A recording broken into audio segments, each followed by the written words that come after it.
Greetings, Force users, and welcome back to Inside the Tauntaun, a Star Wars podcast where we get to the guts of what makes Star Wars meaningful to us. I'm Alyssa Simmons, and I'm joined today by my two pals, Dino DeCandros. Hello. And Daniel Dawson. Hello there. And today we're continuing our Bad Batch discussion, Episode 6, Decommissioned, written by Amanda Rose Munoz, directed by Nathaniel Villanueva, and by God, we're Star Wars fans. I thought they smelled bad on the outside. Star Wars Inside the Tauntaun. This is our podcast opening song. Alyssa, Daniel, and Dino talking about Star Wars. Like and subscribe.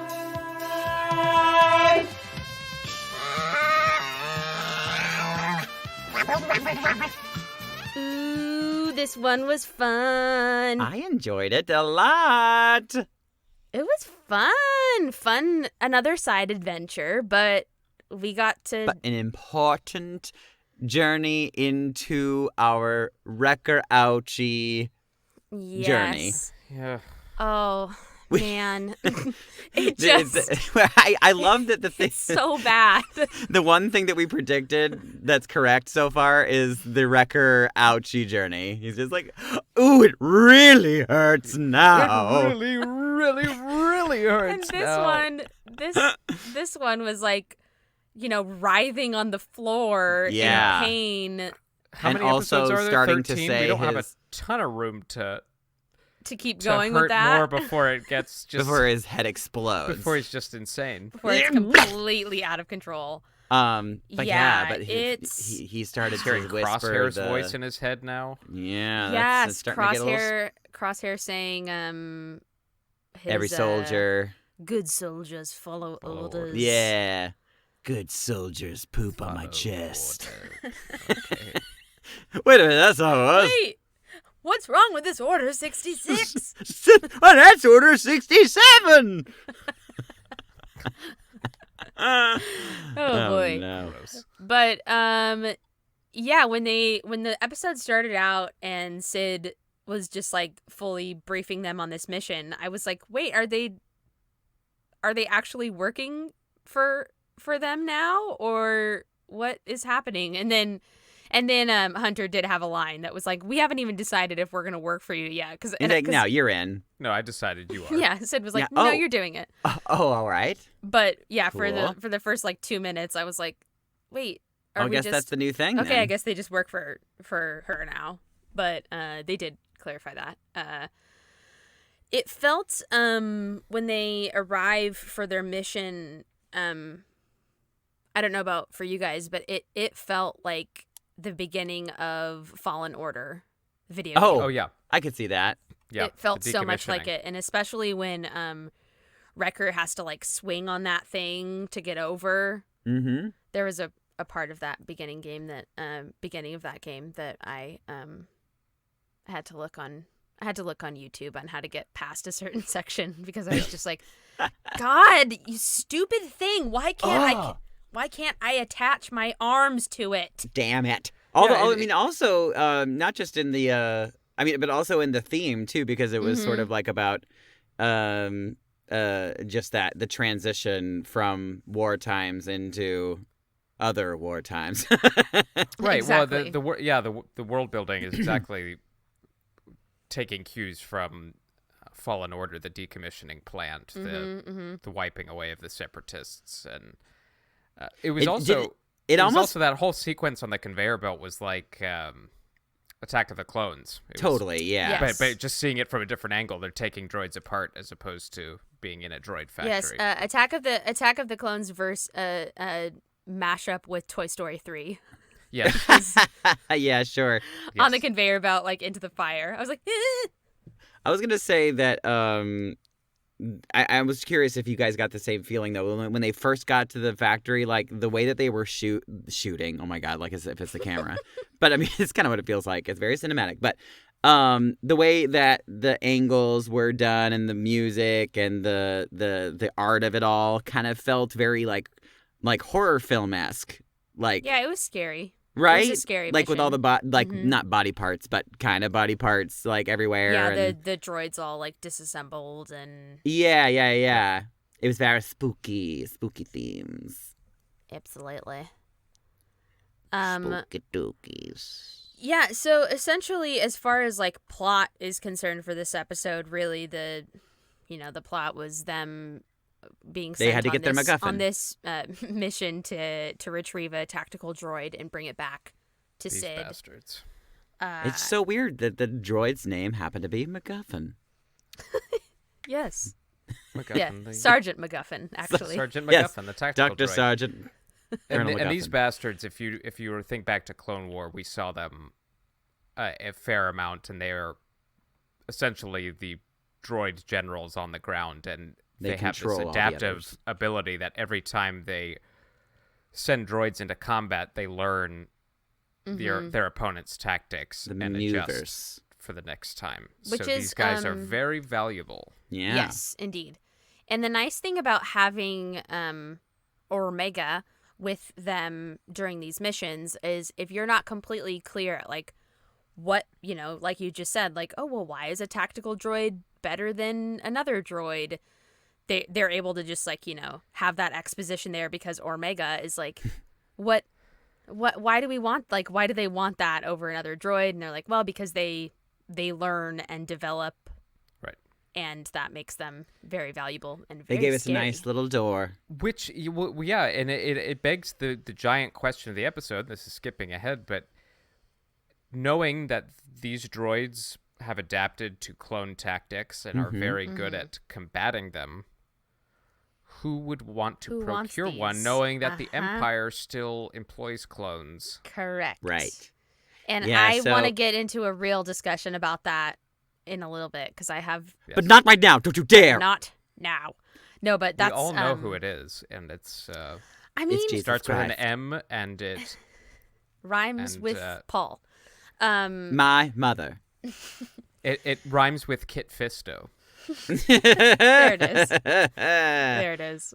Mhm. But yeah, as our Bad Batch plus Omega are in there trying to get the droid, they come to realize that there's somebody else also after this tactical droid. How convenient.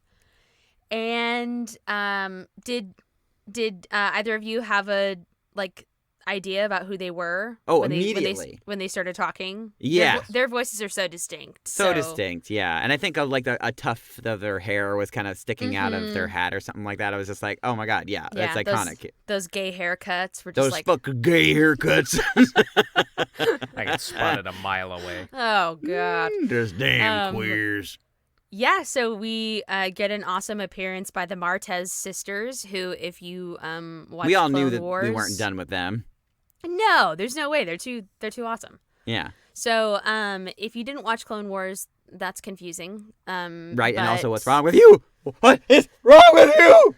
But we meet Trace and Rafa Martez in Clone Wars season 7, and they team up with Ahsoka. And as we know from lots of experience with the Filoni-verse, there's no accident on why he introduces Characters. certain characters and when he introduces them. Mm-hmm. So this is really cool because we're definitely, I think, this is like laying the groundwork for the Ahsoka series Yeah. and potentially some of the the origin story behind where we're like, as far as timeline is concerned. This makes a whole lot of sense. Yeah. Also, if you don't know who the Martez sisters are, I'll give you a little Give us a blurb, won't you? A little brief moment. So Put on your briefs. I'm going to put on my briefs and tell you about these queer girls. So, Now, of course, they haven't said. Wait, they're not confirmed queers, right? they're not confirmed, but those haircuts kept They're just confirmed hella. it for, I those mean, haircuts have confirmed it for Hella me. queers. Yes, right. They're definitely doing it for me. So, like I said, they team up with Ahsoka, but some of their some of their backstory. They their parents were killed during a Jedi mission. I know. Bounty hunter Cad Bane had been fleeing from the Jedi when he shot a transport ship, knocking it off its flight path. A Jedi, possibly Luminara Unduli, was in pursuit. She steered the transport ship away from a heavily populated landing platform, but didn't seem to realize or care that the people lived in the lower level apartment block where it ultimately crashed. So, the girls are... At least the rich people were saved. That's good. Yeah, thank God. Thank goodness. So, these, orphaned sisters have kind of a complex backstory, as most of our Star Wars friends do. Maybe and far away. Maybe really yeah, they've been in a touring production of Annie for the last 33 years. Starring as Annie and Pepper. But they're sort of forced to fend for themselves, and that kind of like leads them to working with Ahsoka at first, and this reminded me a lot of the Ahsoka storyline in the book Ahsoka by E.K. Johnson. Yeah. I haven't read that one because yet. she during this time when Ahsoka has kind of, she's a little confused. She's not sure if she Is gay yet. is she's not sure if she's a gay Jedi yet. But Oh, by the way, happy Pride, everybody! Yes. Happy Pride! Happy Pride. Happy Pride. Just get this over with, please. But Ahsoka kind of keeps her identity from a bunch of people because it's complex. But she ends up working with the Martez sisters, and they run some missions, but they eventually part ways when... Oh, are they in the books too? I don't think so. I think okay. that they know were that they were introduced introduced. in Clone Wars. Yeah, okay, that's what I thought. So, yeah, but they eventually part ways when Ahsoka goes off to help free Mandalore from Maul. NBD, she just had a couple No other things biggie. to do. So, they've clearly joined the fight, The Rebel Alliance. Yeah, they've clearly, but we're not exactly sure to what capacity and... Yeah, who exactly is she answering to? And, yeah, who exactly they are working for. I mean, my So. first thought... I think, well, maybe not my first thought. It might be my second or third, but it looks to be maybe like Leia's dad? Question mark? Because they did say him. They're using the he him pronouns. Well, we can talk about that now if you want. Yeah, I mean, there's Dino- a big old article that has Bail Organa question mark. Yeah. Which I didn't think about Bail when I was Bail. watching it, mostly because of the ominous... The music. Yeah, it did sound a little spooky. You're the not music wrong sounded, about that. The music I mean, sounded Bail Organa very... is very spooky. No. The music sounded a lot like when they capture Maul. In Siege of Mandalore. It sounded a lot wouldn't like that be... Well, in that regard, maybe it's somebody that's like, maybe it might not be Maul, but maybe somebody that works for the Crimson Dawn that's like working in secret, like to like pretend that they're working for the Rebels, but they're really... Well, I mean, at the end of the day, Crimson Dawn and the Rebels could be working together against the Empire because they both don't really care for the Emperor. That's complicated. Yeah, there's some other... Dino, do you think it's Maul? Dino's mind has just been blown. His eye. I don't know. He's in deep thoughts. Because I thought, I raised Maul as an option last week as the person who hired Fennec Shand. Mm-hmm. Sure. And maybe both things can be true at the same time. Sure. Having Omega and then having a way to beat the clones. Right. Sure, it could be the same person. Yeah. Yeah, I tried to, pause and see if the robe Yeah. Was within familiar. the hologram looked like anything. I mean, We didn't really get much of a pattern. my first thought was Bail Organa. Yeah, your first thought too. My first thought was him, just because. Well, he's sort of like in charge at the time of the and it rebellion. doesn't seem like to be out of character really for him to be like, a secret contact, like trying to steal intelligence. But I guess what would be the point of keeping it secret now? Well, because this is right after Revenge. This is days after, or weeks, I guess, after Revenge of the Sith. Oh, no, I know, but I mean secret to us, like the audience. They want to reveal whoever it is. They want it to be. But I want to reveal it now. I mean, to keep us coming back next week. Yeah, I exactly. think it might be that simple. But, Yeah. I mean, it could be Bail because, okay, so he just picked up Yoda. Yoda has gone into hiding. Obi-Wan's gone back to Tatooine, and he is now going to be the face of a rebellion that has not formed yet. So a logical step one would be to acquire a droid that is capable of dealing with clones, because that is kind of the primary issue. Or, I mean, I don't know if they'd ever do this, but commandeering old droid troops. Yes. Well, and they've cited that in several Star Wars books over these last few years. Oh, is that true? That rebel cells, or not in the Rebel Alliance necessarily, but separatist holdouts, rebel cells, they use all sorts of separatist ships, or recommissioned droids. Well, and there's a black market for it. So, speaking of separatists, another theory is that it's Cassian Andor. Oh, interesting. He'd be a child. Would he be? Yeah, he'd be pretty young, I guess. Would he be too? He'd be a very young boy. Which would be so cute. Little This baby is leader. 20 years before Rogue One, almost. 19. Okay. He might just look really good for his age in those So he'd be a movies. teenager at the oldest. because he talked about, and really I don't think he's even that old, because he talked about being in the rebellion since he was 6. Okay. So he's not that old in Rogue One. He's actually in his 60s in Rogue One. He just looks really good. It could be, sure, but I Yeah. just think that he'd makes be, sense though, that he would be too young. He'd be a young boy.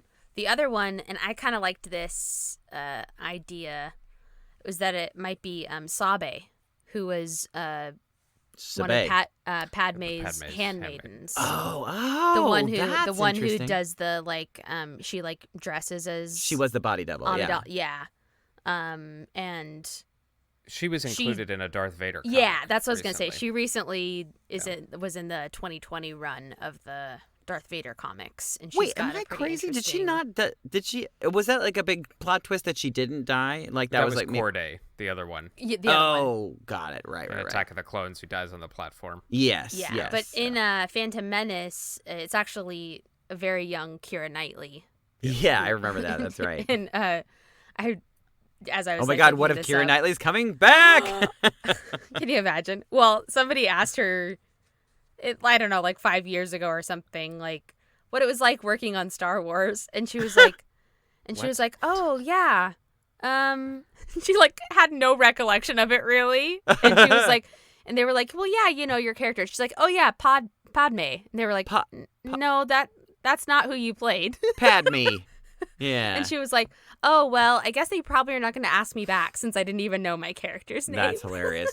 I mean, also, I totally get it. I mean, because at the time they were working basically fully on a green screen, and and she was probably barely there for like a day or two. She was barely there. She didn't have any speaking lines. Right.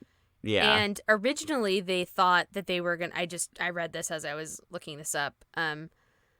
They were just going to use a stand-in. They were going to use one of Natalie Portman's stand-ins for that part.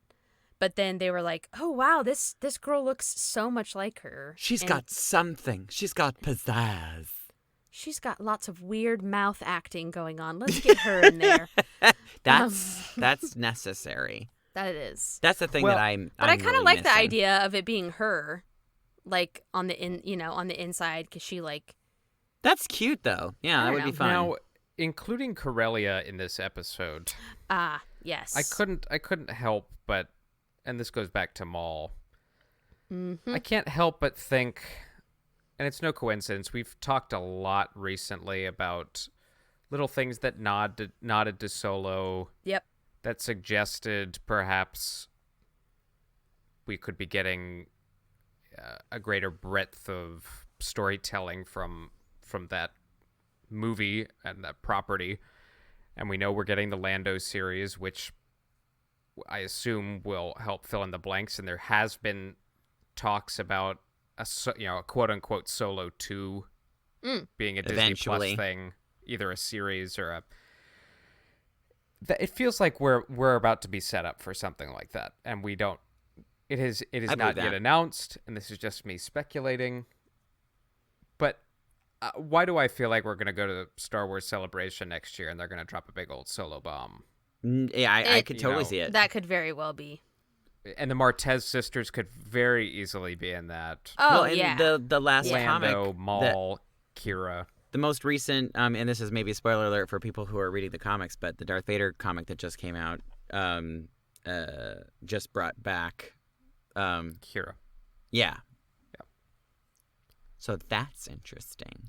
Yeah, there are no mistakes as far as that is concerned. So very interesting to go back to Corellia. Just stakes, not mistakes. And it makes you wonder if the Martez sisters are working for a Crimson Dawn. See, now type that to me situation. also makes a lot of sense. Like, I could see that. Like Dryden Voss or. Mm-hmm. Yeah, and knowingly or not non-knowingly, I don't know. Like, Yeah, maybe sure. they don't know that the Sure. Crimson Dawn is, like, a criminal organization, but maybe they do, or they just they think that they're working for the greater good and blah blah. Well, her reaction to whoever it was on the transmission, it didn't seem like she was like super particularly excited to see them, or like, you know what I mean? Sure. It was very like almost like a little restrained. It seemed a little bit like she was like, this might be a spooky person. You know what? I'm So- going to piggyback on that too, because when Hunter gives up the the copy The of information, yeah. the head data, and he basically is just like, no, I trust you, and like for whatever reason, there's like now with that context in mind, like it kind of changes her reaction for me, almost like as if she's like, oh, you shouldn't be trusting me. Maybe not that, but like there's just more of a thoughtfulness to it. Yeah, and she has her line. I wrote it down. She says, "In the end, we all choose sides." Right, which is a very choice words. Yeah. Mm-hmm. Very, very curious indeed. Oh, also, I mean, the droid that they have is also wasn't that Ahsoka's droid? Am I crazy? No. People have said potentially it might be. The only thing that might be kind of that it's a different R7 unit is that R7 was destroyed when Ahsoka and Rex crash in the Clone Wars finale. Right. But people are saying, it's possible like Ahsoka rebuilt the droid and gave him to the Martez sisters, or but it certainly looks like him. Yeah, fairly similar. I mean, just like kind of like another. Well, and again, He's got like potentially the a very green- great. Right. green dome and purple and red body. Yeah. Could be. Hard to If tell. it's not, it's a great misdirect. Which Mm-hmm. they are known to do. They like to direct us in a different thing than what it is. Indeed. It's called lying. That's what it is. They're just a bunch of liars. Just deceitful. Deceitful. Oh, I should Deceitful, say lying, too, liar, Filoni. That's what they call him. the actors who play Trace and Rafa. Trace is voiced by Bridget Colley Canales, and Rafa is voiced by Elizabeth Rodriguez. A We fun love kind them. of Star Wars Marvel tie-in is that Trace has done quite a bit of voiceover work for Marvel video games. Question. Yes. I haven't looked them up yet, and I'm feeling like a total asshole for that. What's but your I'm question? curious Yes. if they kind of look like their characters. Or They don't particularly. okay. Well, They're because both, mostly they're just both because they're both very beautiful Latina women. Gotcha. I was Both- just both of curious them, because I'm but- wondering if there's like any possibility of them like being welcomed into like a live action show at some point. You know what I mean? But You know, I don't know. I hadn't thought about that, but if potentially, it will be, it's just both not of them those are not those actors, maybe. Yeah, but both of them are, film actors as well. They're not just voiceover. Right. So it's not going to be like a, Ashley Eckstein situation. Right. But they could potentially, if they were to cross over into the Ahsoka series, maybe. Right. Maybe. I mean, that's going to be, many years later, or well, assumedly. We don't really know that, but yeah, the way that they're animated, they look to be mixed race. Like they look like they're potentially, black and white, but hard to say. We'll have to ask them on the next let's episode. call them. I thought it was interesting. Omega. You say her name correctly, Dino. I will say it how I say it. Oh, I'm done Omega. insulting the continent of Africa, or continent of Africa, the continent of Australia. I'm done insulting the continent of Africa. I will As say well. her name correctly. Oh boy. No, she gets a little violent. So She they're does. teaching her how to use the bow, which is very, as we talked about last week, is very Dathomirian looking. Yeah, totally.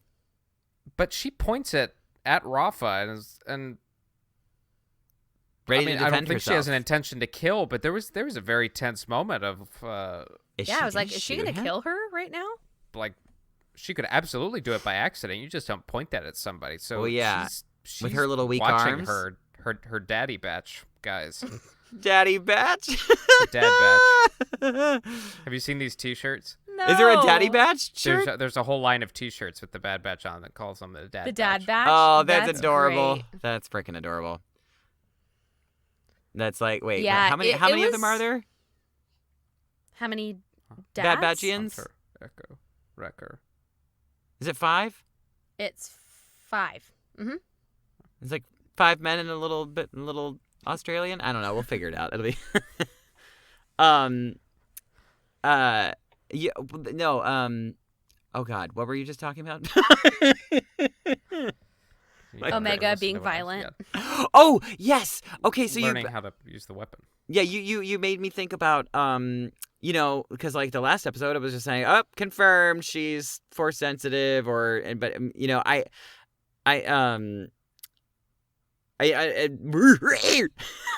we were saying that there's also the possibility that she is, one of each of them, kind of like she's like, I got, a little bit of Wrecker, I got a little bit of this, a little bit of that.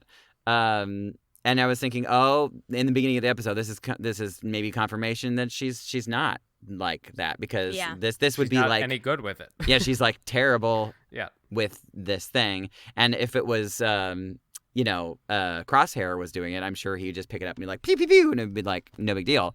That being said, it was I think it was a long ruse, but at the end of the episode she seems to get the hang of it. So it's like, oh well, shit. Well, maybe she she said does have the something- Crosshair. She said something when she was learning at the beginning and then at the end. I think it's Echo that says to her, like, you have to figure Echo. out how to tune out distractions. Yes. Because the two creatures that were like in the at Sid's place, like betting on her or whatever. Right. She was like, I was fine until they got here, and he was like, you have to figure out how to tune out distractions. And then at the end, when she's, helping them get out of there, and I think it's Rafa that says, like, wow, you're really good with that thing. And she says, like, I just have to tune out distractions. And to me, that felt very Jedi-esque. Yeah. Like being like, use Like, the Force. breathe. Like, don't breathe. Don't be Well, and- distracted by the. And think about it, like Jedi are good at. Many of them are very good pilots, Sure. and so it's not unheard of for her to be able to master other skills. But So I have think her that they're force sensitivity be the reason for it. Mm-hmm. the Jedi instruction book for like anything, like using a coffee maker is use the Force. Like literally every single instruction booklet for them is just use the Force, and I think that they could just pick up anything and make it work. Absolutely. That's canon. Yeah. So speaking of Wrecker's head, I mean, what are your predictions into Honestly, what's I going to think happen with him? I think that my prediction hasn't changed. It feels like it's being more confirmed with every episode. It's just we're gonna get this continuation of his like, oh, it's getting worse, and then eventually it's just like, I can't hold it back any longer. And So you I think guess he's going to try to kill Omega? Like, who's he going to try to kill? well, he may try to. Well, I don't know if necessarily Omega, because we don't really know if she's like. Well, I guess that'll be a huge confirmation if she's like one of the clones. But but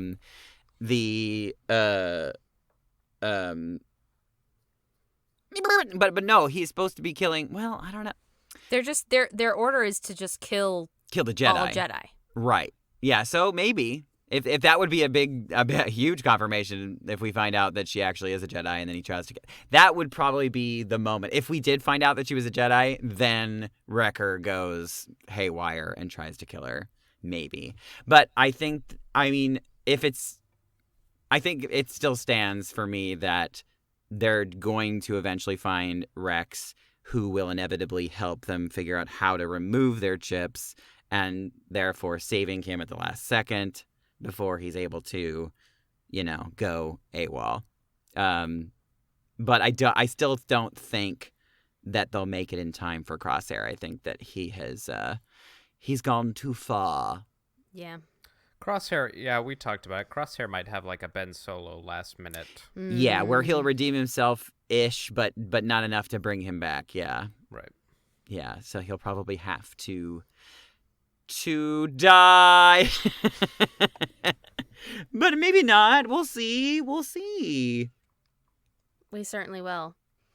So, Won't we? yeah, that was pretty much the episode. Do y'all have other thoughts about things that happened?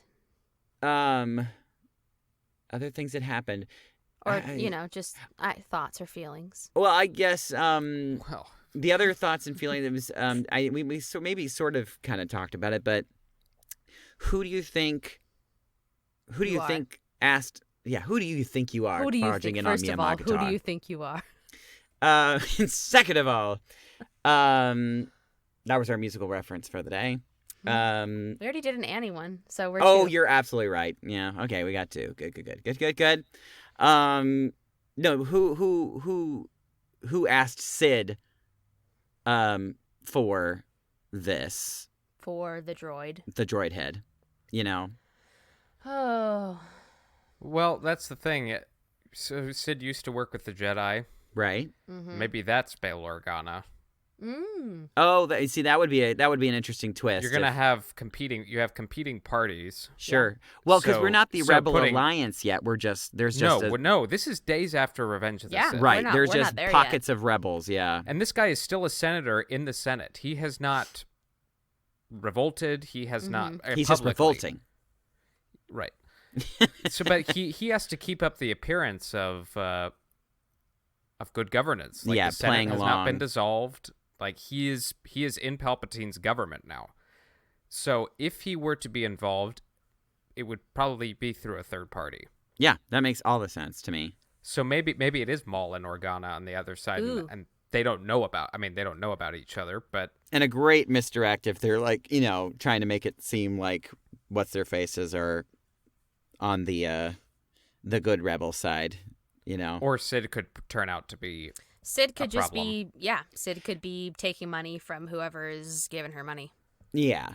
That's Could be Saw Gerrera and his rebels too, but we just saw them, and there's no point in secrecy at that point. Yeah. It seemed the reason that But we're definitely not done with them said, yet. That's pretty clear, I think. that potentially on that transmission it was Bail Organa is that it sort of looked like a robe that he would wear. Yeah. Or a tunic. 100%. Yeah. I think it's totally believable that he would wear. But there's also a very real possibility. I mean, Maul is extremely manipulative and evil. So he could be disguised as a good guy, right? In some you know what I mean? He could be like, yeah, I'm working for, I don't know. Although everybody's desperate, so Wait, okay. if Maul approached somebody with cash, I don't think They would turn them away. I don't think The anybody's last turning time we saw Maul was at the end of the Clone Wars last season. Mm-hmm. them. He flew And off. he basically the just ship that zooms crashed. off into the distance with his ship, right? Right. And we don't know where he's headed. We just know he gets We know away. he's gone on to found Crimson Dawn. Yeah, Right. that's what he's... Well, I guess wait. Well, no. Yeah, they haven't really shown where Crimson Dawn is post Mandalore days. No, but we do know from Solo when Maul is talking to Kira, he says, "Come to me on Dathomir." Oh, So- he says that. So he is headquartered on Dathomir, That's presumably, cool. at some point. Well, maybe that's where he's. Well, I mean, it seems like the more obvious choice for him. Like, so I don't know if that, like, is a great hiding place, so to speak. But yeah, maybe that's exactly where he's headed. And they just reintroduced Dathomir and Fallen Order. Again, these How are cool these are not to get a super live action Dathomir, accidental. man. These aren't coincidences. Mm-mm. So I think whenever we do see Maul, if we do see him in live action again, Dathomir will probably be That'll be really neat. cool. Oh, That would be dang, a I cool wanna place to see go that. in live action. Really, Holy cow. really So cool in live cool. action. I mean, I don't. There's no more. I mean, wait. Well, no, yeah, there is. Isn't there one sister left? Right. Well, the one from the game, right. but I don't know about.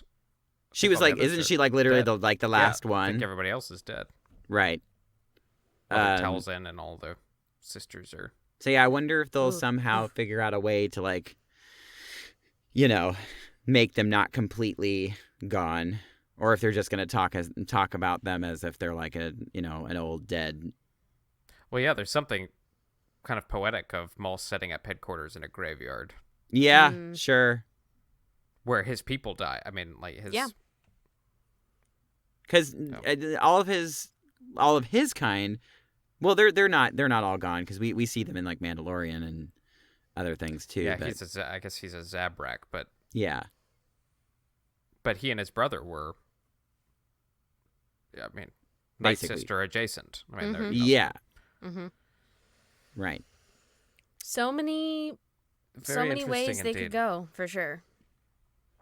But as we know with this current gang at Lucasfilms, they're really smart about bringing characters in when it's like absolutely essential and part of the storytelling. We've praised Yeah. them for that. We've praised them for that Yep. lots. Like they don't do it just for like oh my god, like think about how long it took for us to finally get like a live action Ahsoka, Right. Yeah. and it came at like the perfect time and the perfect way.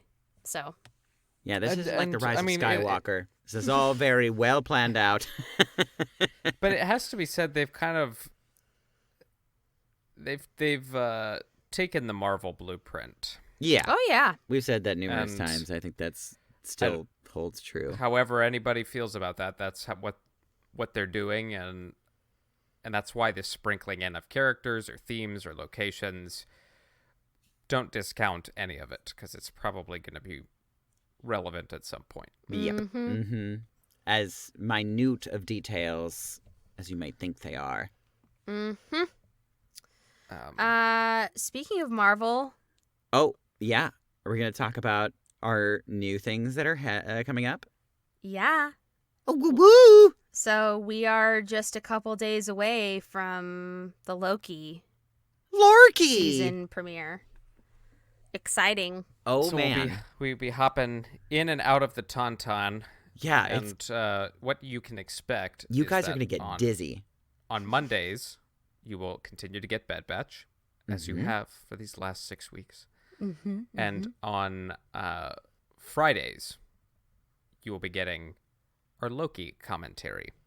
So you're welcome. So In you a can week. digest content. Ooh. You can digest Loki on Friday through the weekend, get back into Star Wars, and then we'll just go snip, snap, snip, snap, snip, snap. Yep. Yeah, snippity, snippity, snappity. That's the new name of our podcast. That's right. Snip, snap, Snip, the snap, musical. snip, snap. I kept saying it, but I'm so glad we are climbing out of the abyss of entertainmentless COVID, and now Star Wars and Marvel are delivering the goods in a big way. They've got the goods. Speaking of which, I wasn't involved in making this happen, but Alyssa, Daniel, and my friend Brett have secured our hotel. Oh, yes. For Star Wars Celebration. Will we see you there, folks? Let us know. We are so excited. Yeah, we've already decided that we're gonna we don't actually have an official booth, but we're gonna bring a table and we're gonna pretend. Right. They might kick us out of the convention center, in which case you can just find us on Harbor Boulevard, signing autographs and yeah, absolutely. No, I'm really looking forward to that. Mm-hmm. There's going to be a lot of cool reveals, because for the first time, there's no Skywalker saga. Mm-hmm. Yeah, right. To kind of promote that always tends to be the heart of at the heart of Star Wars Celebration is the reveal of the teaser trailer of right. What are the whatever Skywalkers up to Skywalker now? saga film is coming. Now it's wide open. We've of course gotten announcements of stuff, but they are holding things in reserve. Oh yeah. And there will be teaser trailers out the butt.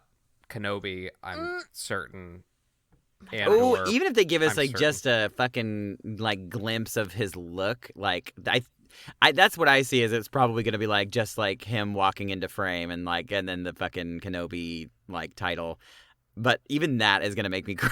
I'm sure. Well, they're filming it now. You know, we will get a full blown trailer. You think? Oh yeah, because yeah. They're filming it I right hope now. so. This is a year away, so yeah. We will. We will absolutely have a trailer for. I Kenobi certainly by then. hope so. Yeah, I would Nice. actually think the teaser might be at Christmas, and they give us a full trailer at Celebration. But Yeah. Oh my god, I'm an idiot. I keep on forgetting that we're like 1,200 years away from. Yeah, we're still a full year. year away from this. Yeah. It just, but even we've been planning this for it seems like forever. well, we'll have. Well, been we 2 got our years. tickets in 2019. So yeah. Mm-hmm. So literally. Oh gosh, it's going to be so exciting. And since we are staying together on site, you can expect lots of content while we're at Celebration. Oh, yeah. And we'll most likely be bringing our podcast stuff to podcast in the hotel. Yeah. Because yes, there's going to be so much, and we There's gonna can't be a lot to talk wait about to talk in about a very it. short amount of time. Yeah, maybe we'll do Indeed. some live bippity bloops, Mm-hmm. and we'll actually just keep the live feed going the entire weekend, and we'll just be 24 in the hours. hotel room, and then when we come back, you'll just see us there, and then you can watch us sleep. It'll be really Sleep fun. with us. Terrifying. It'll be great. Awesome. Well, that was The Bad Batch, episode 6. Oh Thanks my gosh! so much. And we have what? for 2 more listening. left? No, I thought there were 13. There's 13. Yeah. Mhm. there's Oh 7 my left, I god, think. that's so exciting. Yeah, we're halfway. Ah. But So yeah. a record. So there's It's lots gonna more get so much options worse. for the my head really hurts. This is getting ridiculous. Oh my god. It's getting ridiculous.